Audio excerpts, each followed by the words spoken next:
आज हम जिस टॉपिक के ऊपर बात करना चाह रहे हैं वो है आर्थ्रोस्कोपी इन ऑर्थोपेडिक्स। आर्थ्रोस्कोपी मतलब दूरबीन से जोड़ों का जो इलाज और उनका जो निदान किया जाता है दूरबीन के द्वारा, वो हम जीबीएच जनरल हॉस्पिटल बेडवास में करते हैं। उसके बारे में मैं कुछ चीज़ें आपको बताना चाहता हूँ। जैसे आर्थ्रोस्कोपी का जो मेन काम है, जो मेन रोल आया है, वो आया है स्पोर्ट्स इंजरी से। जो खेलों के दौरान जो खिलाड़ियों की घुटने की गद्दी टूट जाना, लिगामेंट फट जाना और इस तरह की, जैसे किसी का जो शोल्डर जॉइंट है वो बार बार उतर जाना, या घुटने के अंदर किसी तरह की लूज बॉडी होना, कोई फॉरेन बॉडी होना, उन सब चीज़ों से जो उसका जो जिस तरह से हम निदान करते हैं वो आर्थ्रोस्कोपी के द्वारा, दूरबीन के द्वारा संभव है और वो चीज़ें हम यहाँ पे कर रहे हैं। पहले के ज़माने में आपने देखा होगा कि जो स्पोर्ट्स प्लेयर होते थे उनमें अगर लिगामेंट इंजरी हो जाए या गद्दी फट जाए तो उनको अल्टीमेटली अपने करियर से संन्यास लेना ही पड़ता था। लेकिन जब से ये विधा आर्थ्रोस्कोपी नाम की डेवलप हुई है और इसको हम रूटीनली परफॉर्म कर रहे हैं जीबीएच जनरल बेडवास हॉस्पिटल में, सो उससे खिलाड़ियों को वापस से अपने खेल में जाने का मौका मिलता है और वो वापस से अपना लिगामेंट और घुटने की गद्दी को रिपेयर करा करके वापस अपना खेल पाते हैं।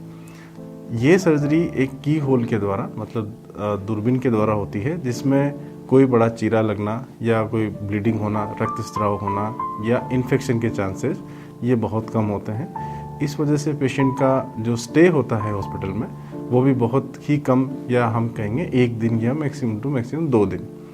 दूसरी बात ये कि जब आपके जोड़ के ऊपर कोई चीरा नहीं लगता है, कोई कट नहीं लगता है, कोई मांसपेशी नहीं कटती है, तो ऑपरेशन के बाद जो रिहेबिलिटेशन होता है, जो जिसे हम फिजियोथेरेपी कहते हैं, जिसके तहत वापस से पेशेंट नॉर्मल अपना मसल पावर वापस से रिगेन करता है एंड वापस से फील्ड पे जाता है, तो वो भी बहुत लिमिटेड टाइम का होता है। पेशेंट जल्दी ही रिकवर करके, जल्दी ही रिहेबिलिटेट करके वापस चला जाता है।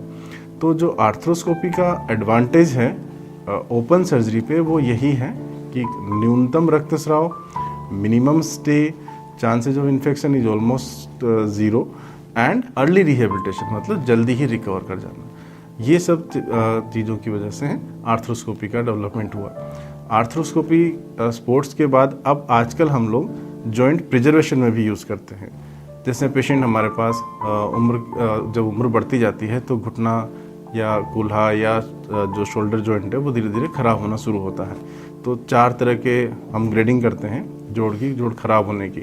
अगर ग्रेड 4 में है तो डेफिनेटली हम लोग रिप्लेस करते हैं, पर ग्रेड 4 से पहले जो ग्रेड 1 है, ग्रेड 2 है या ग्रेड 3 है, उसमें हम जोड़ को बचाने का जो तरीके हैं उनमें से एक आर्थ्रोस्कोपी है।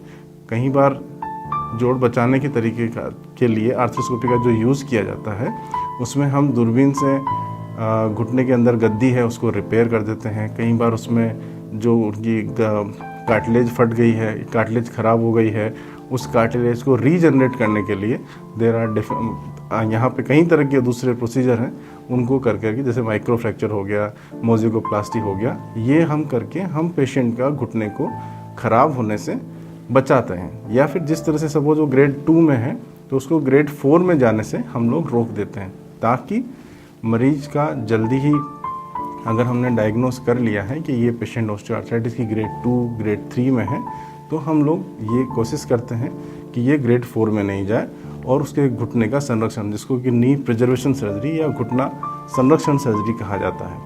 तो इन सर्जरीज में भी, स्पोर्ट्स इंजरी के अलावा नी प्रिजर्वेशन सर्जरी में भी आर्थ्रोस्कोपी का एक अच्छा रोल है।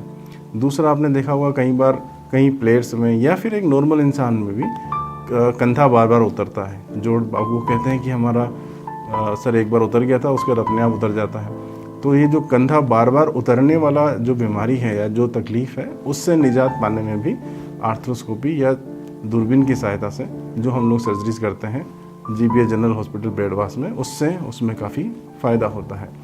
तो मेनली जो दूरबीन का रोल है वो इसीलिए है कि सारा जो बेनिफिट्स मैंने आपको बताए वो प्लस हम लोग जोड़ बचाने का कार्य करते हैं।